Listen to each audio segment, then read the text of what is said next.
Día 18. Viviendo la vida juntos. Ustedes fueron llamados a formar un solo cuerpo, el cuerpo de Cristo. Colosenses capítulo 3, versículo 15. Cuán bueno y cuán agradable es que los hermanos convivan en armonía. Salmo 133, versículo 1. La vida fue diseñada para compartir. La intención de Dios es que experimentemos la vida juntos. En la Biblia, esta experiencia comunitaria se conoce como vivir en comunión. En la actualidad, sin embargo, la palabra ha perdido mucho de su significado bíblico. Tener comunión se usa para referirse a la conversación espontánea, la socialización, las comidas y la diversión. La pregunta, ¿dónde tienes comunión?, significa, ¿a qué iglesia asistes? Afirmar, quédate después del servicio para un momento de comunión, quiere decir, tendremos un refrigerio. La verdadera comunión es mucho más que asistir a los servicios dominicales. Es experimentar la vida juntos. Consiste en amar desinteresadamente, compartir con corazón sincero, servir en la práctica, hacer sacrificios, consolar y solidarizarse con los que sufren. Y todos los demás mandamientos que el Nuevo Testamento nos manda a hacer unos a otros. Jesús ministró en el contexto de los pequeños grupos de discípulos. Pudo haber elegido a más, pero sabía que 12 es prácticamente el tamaño máximo posible para permitir la participación de todos. El cuerpo de Cristo, como el tuyo, es en realidad una colección de varias células pequeñas. La vida del cuerpo de Cristo, como el tuyo, está en las células.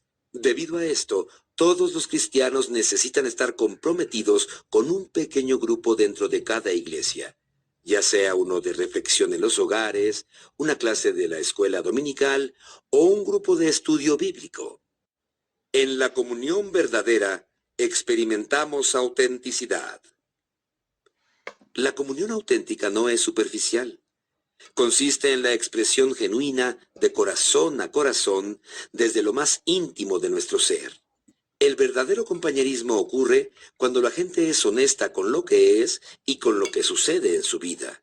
Comparte sus penas, revela sus sentimientos, confiesa sus fracasos, manifiesta sus dudas, reconoce sus temores, admite sus debilidades y pide la ayuda y la oración de los demás. La autenticidad es exactamente lo contrario de lo que encuentras en algunas iglesias.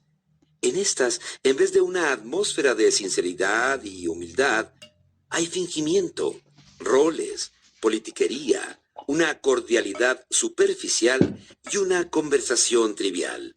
La gente se pone máscaras, está a la defensiva y se conduce como si su vida fuera un lecho de rosas.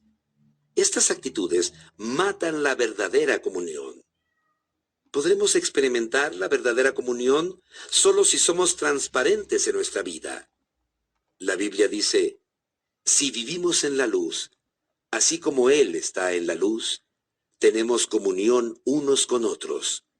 Si afirmamos que no tenemos pecado, nos engañamos a nosotros mismos y no tenemos la verdad. La verdad es el corazón de la comunión.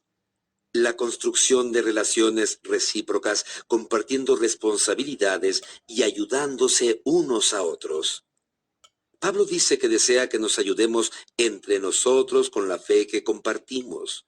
Tu fe me ayudará y mi fe te ayudará. Somos más sólidos en nuestra fe cuando caminamos junto a otros que nos animan. La Biblia nos ordena rendirnos cuentas unos a otros, animarnos, servirnos y honrarnos mutuamente. Más de 50 veces el Nuevo Testamento nos manda a hacer distintas tareas unos a otros y unos con otros. La palabra de Dios señala, esforcémonos por promover todo lo que conduzca a la paz y a la mutua edificación. En la comunión verdadera, experimentamos compasión.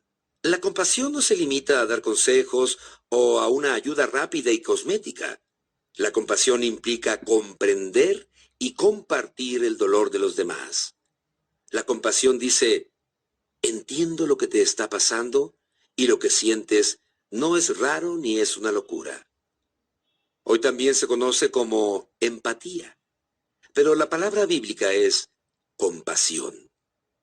La Escritura afirma que como escogidos de Dios, santos y amados, debemos vivir con verdadera compasión, bondad, humildad, mansedumbre y paciencia. La comunión tiene diferentes niveles, cada uno apropiado para diferentes momentos. Los grados más simples de comunión son al compartir y al estudiar la palabra de Dios en comunidad. El nivel más profundo e intenso es la comunión en el sufrimiento, cuando nos solidarizamos con la pena y el dolor de los demás y nos ayudamos unos a otros a sobrellevar las cargas. Los cristianos que mejor entienden este nivel son aquellos que en este mundo sufren persecución, desprecio y hasta la muerte como mártires por su fe.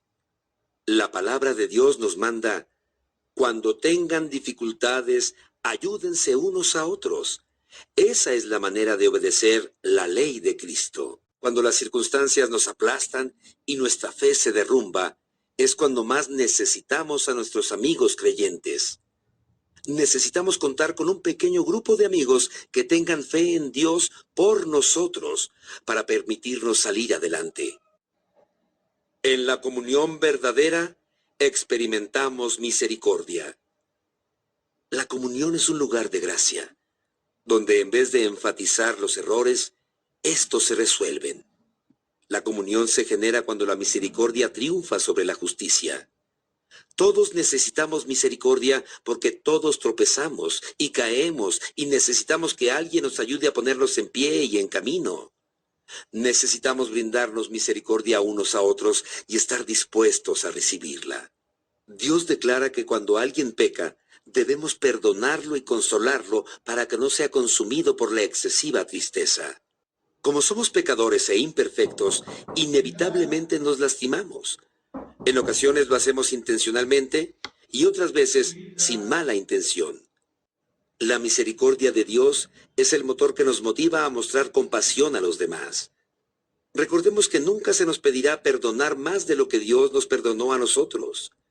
Cuando alguien te lastime, tienes que decidir: ¿usaré mi energía y mis emociones para vengarme o para buscar una solución? No es posible hacer ambas cosas. Muchas personas son renuentes a mostrar misericordia porque no entienden la diferencia entre confianza y perdón. Perdonar es soltar las riendas del pasado. La confianza tiene que ver con el comportamiento en el futuro. El perdón debe ser inmediato, lo pida o no quien ofendió. La confianza se reconstruye con el tiempo. Esta requiere llevar un registro. Si una persona nos lastima repetidas veces, Dios nos manda a perdonarla al instante. Pero no espera que confiemos en ella de inmediato, y tampoco supone que debemos permitir que siga lastimándonos. Deberá demostrar que el tiempo la ha transformado. El mejor lugar para restaurar la confianza es dentro del ambiente de apoyo provisto por un grupo pequeño que ofrezca la posibilidad de animarnos mutuamente y rendirnos cuentas unos a otros. Fuiste creado para esa comunión. Día 18. Pensando en mi propósito. Punto de reflexión. Necesito a otras personas en mi vida. Versículo para recordar. Ayúdense unos a otros a llevar sus cargas, y así cumplirán la ley de Cristo. Gálatas capítulo 6, versículo 2. Pregunta para considerar. ¿Qué primer paso puedo dar hoy para relacionarme con otro creyente en un mayor grado de intimidad y autenticidad?